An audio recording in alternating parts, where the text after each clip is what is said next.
केजरीवाल पीतल भर देंगे, निकालस पीतल, या बात याद रखिए।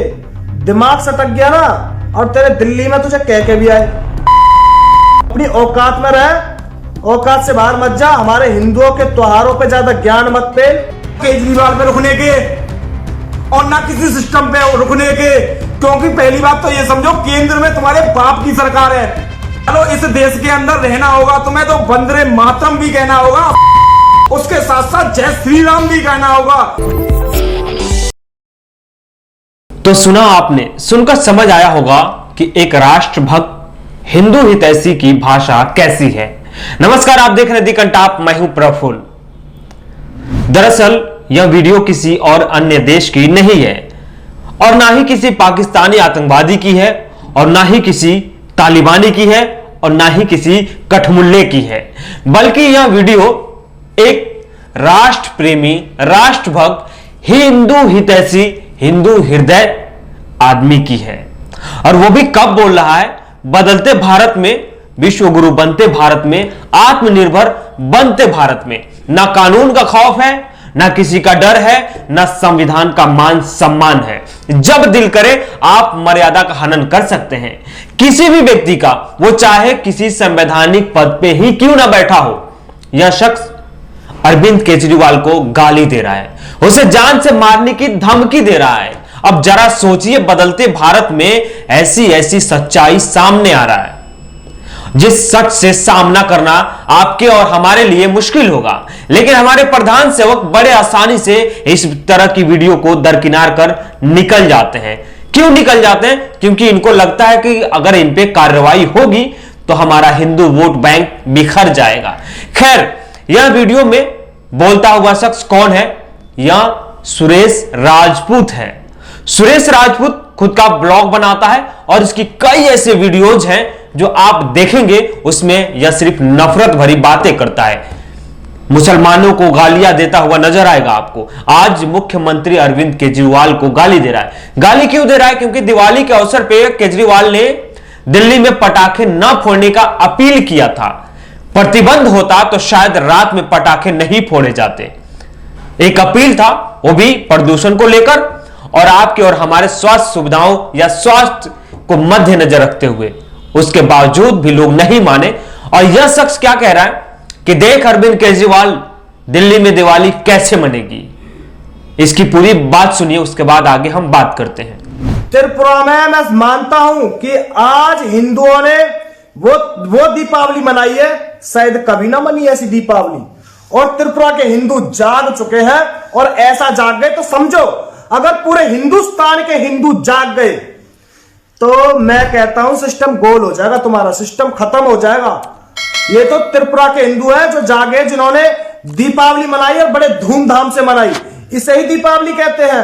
असली दीपावली त्रिपुरा में मनी है बेटा, समझे ना? कान खोलकर तू भी सुन ले।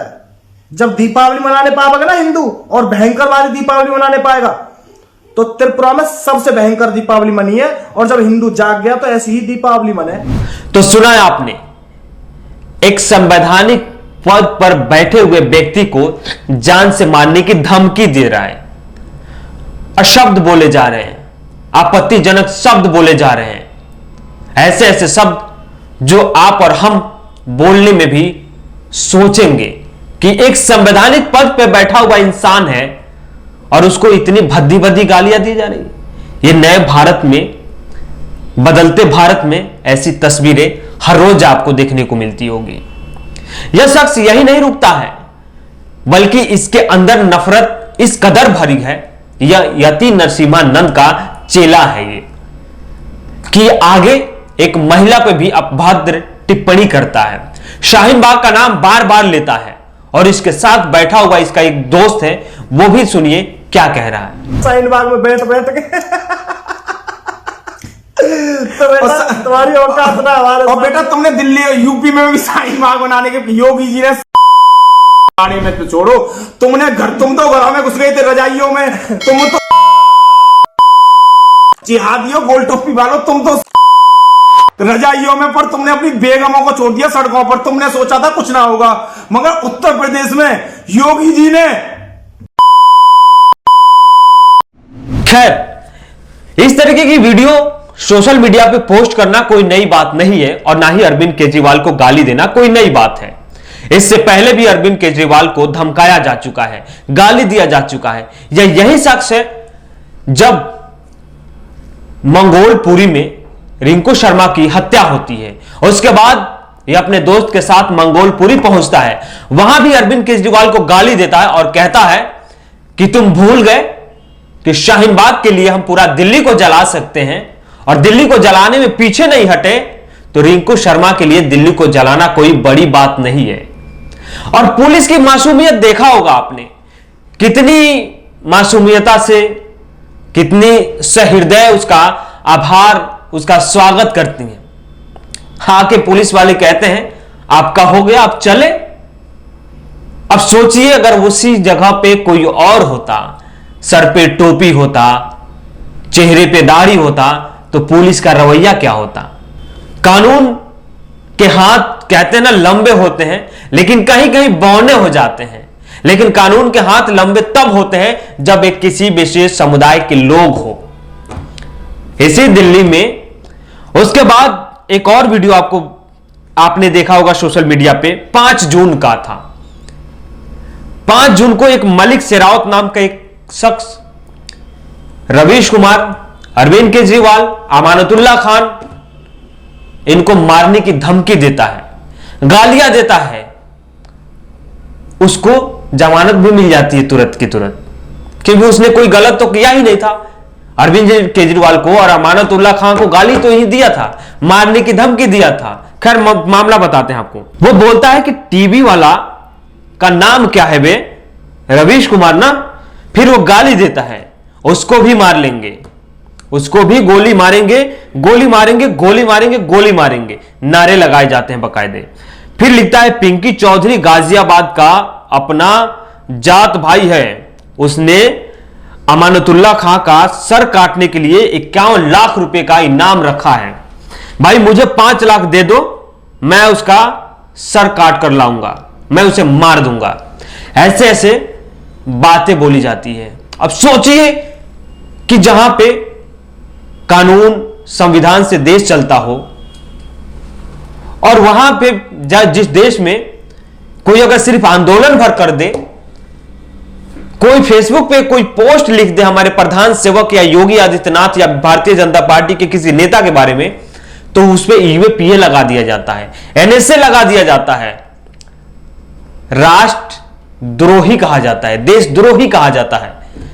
लेकिन सुरेश राजपूत के साथ क्या दिल्ली पुलिस कार्रवाई करेगी? यह वही सुरेश राजपूत है जो रिंकू शर्मा के समय भी वीडियो में खुलकर गाली दिया था। 21 मिनट वीडियो शूट की गई थी और हर नाके पे उसको पुलिस मिली, लेकिन पुलिस खामोश खड़ी रही, देखती रही और बड़े सम्मान के साथ आके कहती है कि चले हो गया। यति नरसिम्हानंद का खुद का ये चेला बताता है और वही यति नरसिम्हानंद है जो हर रोज जहर घोलता है समाज में। आप इसी दिल्ली में एक घटना देखा होगा, हमारे प्रधान सेवक के बारे में सिर्फ आलोचना भर किया गया था, एक पोस्टर लगा दिया गया था वैक्सीनेशन के लेके। हमारे प्रधान सेवक धन्यवाद मोदी जी, थैंक यू मोदी जी कहला रहे थे। तब कुछ लोगों ने दिल्ली में कुछ पोस्टर लगा दिए, पुलिस इस कदर एक्शन में आई कि 9 लोगों की गिरफ्तारी कर ली गई। उत्तर प्रदेश में योगी आदित्यनाथ की सरकार है, भारतीय जनता पार्टी की सरकार है। अगर वहां पे योगी आदित्यनाथ का अगर कोई विरोध प्रदर्शन सिर्फ कर दे, उनके काफिले के सामने अगर काला झंडा दिखा दे, तो उस पर ईवीपीए लगा दिया जाता है, उसको देशद्रोही के मुकदमे में अंदर कर दिया जाता है। लेकिन सुरेश राजपूत खुलेआम गालियां दे रहा है। त्रिपुरा के बारे में भी इसका कहना है कि त्रिपुरा में जिस तरीके से दिवाली मनाई गई वो काबिले तारीफ है। इससे धमकाया है, उकसाया है लोगों को कि अगर हिंदू जाग गए तो ऐसी ही दिवाली मनाई जाएगी। तो ये रहा आज का हमारा। हम किसी नफरती इंसान का समर्थन नहीं करते हैं और ना ही ऐसी बातों का बढ़ावा देते हैं, लेकिन हाँ कानून, सरकार या हमारे प्रधान सेवक से सवाल जरूर पूछते हैं कि ऐसे ऐसे लोगों पे कार्रवाई कब होगी, कब इन पे कार्रवाई करके उनको सलाखों के अंदर डाला जाएगा। क्योंकि ये वो लोग हैं जो समाज में सिर्फ नफरत फैलाते हैं, कैंसर है समाज में। जिनकी वजह से हिंदू मुस्लिम भाईचारा में टूट पैदा हो गया है, एक खाई बना दी गई है। खैर, अगर हमारे चैनल को आप देख रहे हैं तो अगर अभी तक सब्सक्राइब नहीं किए तो सब्सक्राइब कीजिए, बेल आइकन दबाइए। अगर फेसबुक पे देख रहे हैं तो फॉलो जरूर कीजिएगा।